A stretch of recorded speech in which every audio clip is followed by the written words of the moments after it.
ಇನ್ನು ಕನ್ಯಾ ರಾಶಿಯವರಿಗೆ ಯಾವ ರೀತಿ ಅಂತ ನಾವು ನೋಡಿದ್ರೆ ನೋಡಿ, ಕನ್ಯಾ ರಾಶಿಯವರಿಗೆ ತುಂಬಾ ಶ್ರೇಷ್ಠವಾದ ಫಲ. ಯಾರಿಗಪ್ಪ ಅಂತಂದರೆ ವಿದ್ಯಾರ್ಥಿಗಳಿಗೆ. ಯಾರೆಲ್ಲ ವಿದ್ಯಾರ್ಥಿಗಳಿದ್ದೀರಾ ಅಂತಹ ಅವರಿಗೆ ನಿಮಗೆ ಒಳ್ಳೆ ರೀತಿಯ ಮನಸ್ಥಿತಿ ನೋಡಿ. ಇಂದಿನ ದಿನ ಈ ಜನವರಿ 1 ಅಂತೇಳಿ ಎಲ್ಲರೂ ಕೂಡ ಸುಖ ಸಂತೋಷಗಳನ್ನ ಹಂಚಿಕೊಂಡಿರ್ತೀರ ವಿದ್ಯಾರ್ಥಿಗಳ ಬಗ್ಗೆ. ಸೊ ಹಾಗಾಗಿ ವಿದ್ಯಾರ್ಥಿಗಳು ಆ ಸುಖ ಸಂತೋಷನ ಅರಗಿಸ್ಕೊಳ್ಳುವಂತಹ ದಿನ ನೋಡಿ. ನಾನೆಲ್ಲ ಒಳ್ಳೆಯ ರೀತಿ ಟ್ರಿಪ್ ಹೊಡೆದ್ವಿ, ಅಲ್ಲೆಲ್ಲ ಕೂಡ ಸೊ ಒಳ್ಳೆ ರೀತಿಯ ಒಂದು ಸಂತೋಷವನ್ನು ಅನುಸರಿಸಿದ್ವಿ ಅಂತೇಳಿ ಹೇಳಿಬಿಟ್ಟು ವಿದ್ಯಾರ್ಥಿಗಳು ತುಂಬ ವಿಷಸ್ಸನ್ನು ತಿಳಿಸ್ಕೊಳ್ಳುವಂಥದ್ದು, ಶುಭಫಲನ ಹೇಳ್ಕೊಳ್ಳುವಂತಹದ್ದು ಅಂತಹ ಮನಸ್ಥಿತಿ ಇರುತ್ತೆ. ನಿಮ್ಮ ಪ್ರಯತ್ನ ಕಾರ್ಯದಲ್ಲಿ ನಿಮಗೆ ತುಂಬಾ ಶುಭದಾಯಕವಾದ ಫಲ. ಮತ್ತು ಯಾವುದೇ ಕೆಲಸ ಕಾರ್ಯ ಮಾಡಿ ಇವತ್ತು ಶುಭಫಲನ ಪಡಿತೀರಾ ವಿಶೇಷವಾಗಿ. ಮತ್ತು ಸ್ವಲ್ಪ ಕೇತು ಪ್ರಭಾವದ ಒತ್ತಡ ನಿಮ್ಮ ಮೇಲಿದೆ, ಹಾಗಾಗಿ ಗಣಪತಿಯ ದರ್ಶನ ಮಾಡಿ. ಏನೋ ಒಂದು ಟೆನ್ಷನ್ ಬಂದು ಬೀಳುವಂತಹದ್ದಿದೆ, ಆ ಒಂದು ಟೆನ್ಷನ್ನು ಒಳ್ಳೆ ರೀತಿ ಆಗಬೇಕಲ್ವ, ಅದಕ್ಕೋಸ್ಕರ ನೀವು ಸ್ವಲ್ಪ ಕೇತುವಿಗೆ ಆದಿದೇವ ಒಂದು ಮಹಾಗಣಪತಿನ ಪ್ರಾರ್ಥನೆ ಮಾಡಿ. ಓಂ ಗಂ ಗಣಪತಿ ನಮಃ ಅಂತ ನೀವು 18 ಬಾರಿ ಪ್ರಾರ್ಥನೆ ಮಾಡ್ಕೊಳ್ಳಿ, ಶುಭ ಫಲನ ನೋಡ್ತೀರಾ. ಹಾಗಾಗಿ ಇವಾಗ ಈ ಒಂದು ಕನ್ಯಾ ರಾಶಿಯವರಿಗೆ ಮುಖ್ಯವಾಗಿ ಈಶಾನ್ಯ ದಿಕ್ಕು ತುಂಬ ಆಗಿಬರುತ್ತೆ ನೋಡಿ. ಈಶಾನ್ಯ ದಿಕ್ಕು ಅಂದ್ರೇ ಬುಧ. ಹಾಗಾಗಿ ನಿಮ್ಮ ರಾಶಾಧಿಪತಿನೇ ಬುಧ.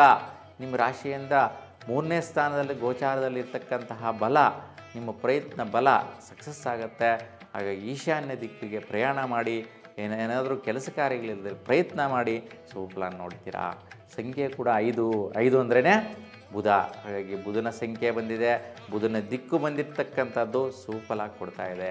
ಇನ್ನು ಹಸಿರು ವರ್ಣ ನೋಡಿ, ಹಸಿರು ವರ್ಣ ಕೂಡ ಬುಧ ಗ್ರಹಕ್ಕೆ ಶುಭಫಲ. ಹಾಗಾಗಿ ಹಸಿರು ವರ್ಣದ ವಸ್ತ್ರಗಳನ್ನು ಧರಿಸಿ ಶುಭವಾದಂತಹ ಕಾರ್ಯಗಳಲ್ಲಿ ಜಯಪ್ರದರಾಗ್ತೀರಾ, ಶುಭಫಲ ಇದೆ. ಇನ್ನು ತುಲಾರಾಶಿಯವರಿಗೆ ನಾವು ನೋಡಿದಾಗ ನೋಡಿ, ನಿಮ್ಮ ಸ್ವಸ್ಥಾನದಲ್ಲಿ ನಿಮ್ಮ ತಾಯಿಯ ಕಡೆ ವಿಶೇಷವಾದಂಥ ಒಲವು ತೋರಿಸುವಂಥದ್ದು, ನಿಮ್ಮ ತಾಯಿಯ ಸ್ಥಾನ ಏನಿದೆ ಅವರಿಗೆ ವಿಶೇಷವಾದಂಥ ಬಲ ತುಂಬುವಂತಹ ದಿನ ಆಗಿರುತ್ತೆ. ಏಕೆಂದರೆ ಶ್ರವಣ ನಕ್ಷತ್ರ ಚಂದ್ರನ ನಕ್ಷತ್ರ. ಹಾಗಾಗಿ ಚಂದ್ರ ಅಂದ್ರೇ ತಾಯಿ. ಹಾಗಾಗಿ ಶ್ರವಣ ನಕ್ಷತ್ರ ಶುಭಫಲನ ಕೊಡುವಂತಹ ನಕ್ಷತ್ರ. ಹಾಗಾಗಿ ನಿಮಗೆ ಇವತ್ತಿನ ದಿನ ನಿಮಗೆ ತಾಯಿ ಸ್ಥಾನದಲ್ಲಿ ತುಂಬ ಸಂತೃಪ್ತಿ ಕೊಡುವಂತಹದ್ದು, ನೀವು ಮಾಡುವಂತಹ ಕೆಲಸ ಕಾರ್ಯ ಅಭಿವೃದ್ಧಿ ಇವೆಲ್ಲವೂ ಕೂಡ ಮೆಚ್ಚುಗೆಯನ್ನು ನೋಡುವಂತಹದ್ದು ನಿಮ್ಮ ತಾಯಿಯಲ್ಲಿ ನೋಡ್ತೀರಾ. ಹಾಗಾಗಿ ಅಮ್ಮನ ಸ್ಥಾನಕ್ಕೆ ನೋಡಿ ಎಷ್ಟು ಬೆಲೆ ಕಟ್ಟಿದ್ರೂ ಸಾಲಲ್ಲ.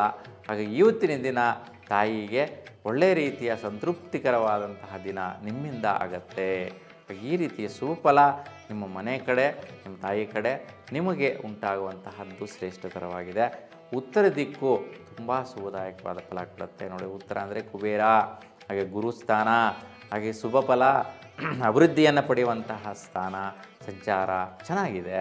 ಸಂಖ್ಯೆಗಳಲ್ಲಿ 1, 3 ಸೂರ್ಯನ ಸಂಖ್ಯೆ ಮತ್ತು ಗುರುವಿನ ಸಂಖ್ಯೆ ಶುಭಫಲನ ಕೊಡುವಂತಹ ದಿನ ನಿಮ್ಮದಾಗತ್ತೆ. ಇವತ್ತಿನ ವರ್ಣದ ವಸ್ತ್ರ ಹಳದಿ ಮತ್ತು ಕೆಂಪು ಮಿಶ್ರಿತವಾದಂತಹ ವರ್ಣ ನಿಮಗೆ ತುಂಬ ಶ್ರೇಷ್ಠವಾದಂತಹ ಫಲ ಕೊಡುತ್ತೆ. ಹಾಗೆ ಈ ವರ್ಣದ ವಸ್ತ್ರವನ್ನು ಧರಿಸಿ ನಿಮ್ಮ ಪ್ರಯತ್ನ ಕಾರ್ಯಗಳು ಶುಭದಾಯಕವಾಗಿರುತ್ತೆ.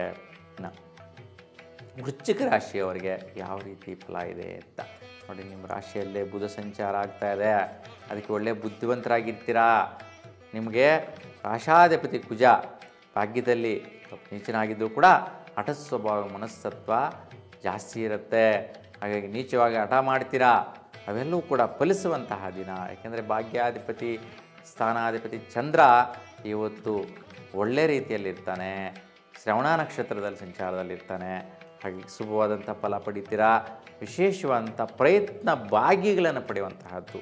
ಏನು ಪ್ರಯತ್ನ ಕಾರ್ಯ ಮಾಡೋಕ್ಕೆ ಹೋಗ್ತೀರಾ ಅದರಲ್ಲಿ ಶುಭ ಫಲ.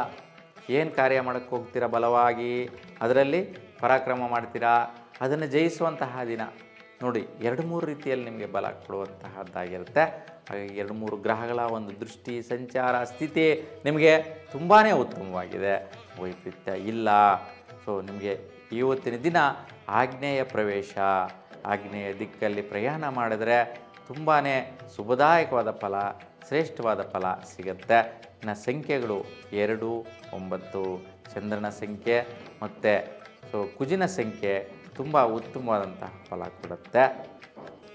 ನೇರಳೆ ಬಣ್ಣ ಶ್ರೇಷ್ಠವಾದಂತಹ ಬಣ್ಣ ಆಗಿರುತ್ತೆ. ನೇರಳೆ ವರ್ಣ ಶುಭ ಫಲನ ಕೊಡುವಂತಹದ್ದು ಶ್ರೇಷ್ಠವಾದಂತಹ ರೀತಿ. ಹಾಗಾಗಿ ಈ ವರ್ಣದ ವಸ್ತ್ರವನ್ನು ಧರಿಸಿ ಶ್ರೇಷ್ಠವಾದಂತಹ ಅನುಕೂಲತೆಗಳು ನಿಮ್ಮದಾಗಿರುತ್ತೆ. ಧನುಸ್ಸು ರಾಶಿಯವರಿಗೆ ನೋಡೋಣ. ಧನುಸ್ಸು ರಾಶಿಯವರಿಗೆ ನೋಡಿ, ನಿಮ್ಮ ರಾಶಿಯಲ್ಲೇ ಸೂರ್ಯ ಸಂಚಾರ. ಈಗ ಧನುರ್ಮಾಸ, ಹಾಗಾಗಿ ಧನುರ್ಮಾಸದಲ್ಲಿ ಅಂದರೆ ಧನುರ್ಮಾಸ ಅಂದರೆ ಧನುಸ್ಸು ರಾಶಿಯಲ್ಲಿ ಸೂರ್ಯ ಸಂಚಾರ ಮಾಡ್ತಾ ಇರೋದೇ ಧನುರ್ಮಾಸ ಅಂತೇಳಿ ಹೇಳ್ತೀವಿ.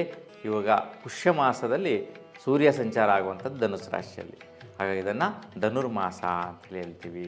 ಹಾಗಾಗಿ ನೋಡಿ, ಈ ಒಂದು ಸಮಯದಲ್ಲಿ ಧನುಸ್ಸು ರಾಶಿಯವರಿಗೆ ತುಂಬಾ ಶುಭದಾಯಕವಾದ ಫಲ. ಏಕೆಂತಂದರೆ ಸೂರ್ಯ ವರ್ಷಕ್ಕೊಂದು ಬಾರಿ ನಿಮ್ಮ ರಾಶಿಗೆ ಬರುವಂತಹದ್ದು.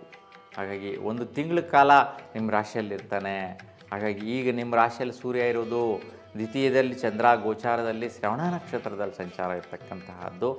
ವಿಶೇಷವಾಗಿ ನೀವು ಏನು ಕ್ರಿಯಾಶಾಲರಾಗಿ ಕೆಲಸ ಕಾರ್ಯಗಳು ಮಾಡೋಕ್ಕೆ ಹೋಗ್ತೀರಾ, ಆ ಒಂದು ವಿಚಾರದಲ್ಲಿ ದುಡ್ಡು ಕಾಸು ಅಭಿವೃದ್ಧಿ ಪಡೆಯುವಂತಹದ್ದು, ಧನ ಪ್ರಾಪ್ತಿಯೋಗವನ್ನು ಪಡೆಯುವಂತಹದ್ದು, ಧನಾಗಮ ಆಗುವಂತಹದ್ದು, ಆ ಮೂಲಗಳಿಂದ ನಿಮಗೆ ಐಶ್ವರ್ಯ ಯೋಗ ಪ್ರಾಪ್ತಿಗಳು ಬರುವಂತಹದ್ದು ನೀವು ಇವತ್ತು ನೋಡ್ತೀರಾ. ಇವತ್ತಿನ ದಿನ ಶುಭ ನಕ್ಷತ್ರದ ಬಲ, ಶುಭಕರವಾದಂತಹ ಚಂದ್ರನ ಬಲ ಸಿಗತ್ತೆ. ಹಾಗಾಗಿ ಉತ್ತಮವಾದಂತಹ ಫಲ ಧನುಸ್ಸು ರಾಶಿಯವರಿಗಿದೆ. ಮುಖ್ಯವಾಗಿ ನಿಮಗೆ ಪ್ರಯತ್ನ ಕಾರ್ಯದಲ್ಲಿ ಬಲ ಜಾಸ್ತಿ ಬರುತ್ತೆ. ಜೊತೆಗೆ ಸ್ವಲ್ಪ ವ್ಯವಹಾರ ವ್ಯಾಪಾರ ಚಟುವಟಿಕೆಗಳಲ್ಲಿ ಸ್ವಲ್ಪ ಜಾಗರೂಕತೆಯಿಂದ ಕೆಲಸ ಮಾಡಿ. ಇನ್ನು ಬುಧ ವ್ಯಯದಲ್ಲಿರ್ತಕ್ಕಂತಹ ಸಂಚಾರ, ಅದಕ್ಕೋಸ್ಕರ ಸ್ವಲ್ಪ ಮೆಡಿಕಲ್ ರಿಲೇಟೆಡ್ ಇರ್ತಕ್ಕಂತಹ ಅವರು ವೈದ್ಯಕೀಯ ಕ್ಷೇತ್ರದಲ್ಲಿರ್ತಕ್ಕಂಥವ್ರಿಗೆ ಸ್ವಲ್ಪ ಜಾಗರೂಕತೆಯಿಂದ ಇರೋದು ಉತ್ತಮ ಫಲ. ಹೆಚ್ಚಿನ ಸ್ಥಿತಿಯಲ್ಲಿ ವೈಪರೀತ್ಯ ಇರೋದಿಲ್ಲ. ಆದರೂ ಮಹಾವಿಷ್ಣುವ ದರ್ಶನ ಮಾಡಿ ಇಲ್ಲ ವಿಷ್ಣುವನ್ನು ನೀವು ಪ್ರಾರ್ಥನೆ ಮಾಡಿದ್ರೆ ಶುಭ ಫಲನ ಪಡಿತೀರಾ.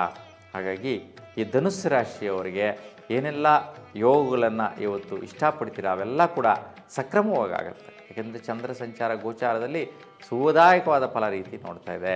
ಸ್ವಲ್ಪ ಆರೋಗ್ಯದಲ್ಲಿ ಡೈಜೆಷನ್ ರಿಲೇಟೆಡ್ ಇಶ್ಯೂಸ್ ನಿಮ್ಗೆ ಬರುವಂತಹದ್ದು ಗಮನಿಸಿ.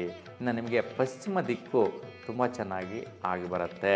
ಹಾಗೆ ಪಶ್ಚಿಮ ದಿಕ್ಕಿನಿಂದ ಪ್ರಯಾಣ ಮಾಡುವಂತಹದ್ದು, ಆ ಕಡೆಯಿಂದ ಬರುವಂತಹ ಒಂದು ಪ್ರತಿಫಲಗಳನ್ನ ಪಡೆಯುವಂತಹದ್ದು ಸುಫಲ.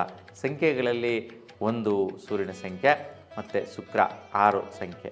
ಹಾಗಾಗಿ 1, 6 ಸಂಖ್ಯೆಯಲ್ಲಿ ಏನೇ ಪ್ರಯತ್ನ ಮಾಡಿ ನೀವು ಇವತ್ತು ಶುಭನ ನೋಡುವಂತಹದ್ದಾಗಿರುತ್ತೆ. ನೀವು ನೀಲಿ ವರ್ಣದ ವಸ್ತ್ರ ಧರಿಸೋದು, ಈ ಒಂದು ವರ್ಣಗಳನ್ನು ನೀವು ಬಳಸೋದು ಮಾಡಿದ್ರೆ ಈ ವರ್ಣದ ಬಲ ನಿಮಗೆ ತುಂಬ ಹೆಚ್ಚಿನ ಸ್ಥಿತಿಯಲ್ಲಿ ಅನುಕೂಲಗಳನ್ನು ನೋಡುವ ರೀತಿಯಲ್ಲಿ ಪ್ರತಿಫಲ ಕೊಡುತ್ತೆ.